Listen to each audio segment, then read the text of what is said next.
अमरावतीत cochlear implant धारकांसाठी स्वतंत्र निधीची मागणी करण्यात आली आहे. श्रवण दोष निवारण कृती समितीने जिल्हाधिकाऱ्यांना निवेदन देत साऊंड प्रोसेसरची दुरुस्ती, देखभाल, बॅटरी आणि नवीन उपकरणासाठी आर्थिक मदतीची मागणी केली आहे. नागपूरच्या धर्तीवर दरवर्षी 15 लाखांचा निधी द्यावा अशी मागणी समितीने केली आहे.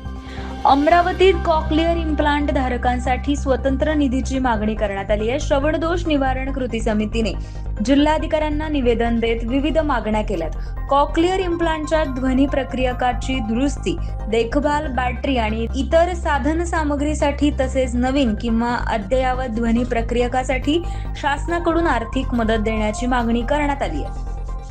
नागपूर जिल्ह्याच्या धर्तीवर अमरावतीसाठी दरवर्षी किमान 15 लाख रुपयांचा स्वतंत्र निधी राखून ठेवावा अशी प्रमुख मागणी आहे. यासोबतच लाभार्थी आणि श्रवणदोष असलेल्या व्यक्तींचं सर्वेक्षण करून त्यांच्या गरजेनुसार कायमस्वरूपी योजना तयार करण्याची मागणीही करण्यात आली.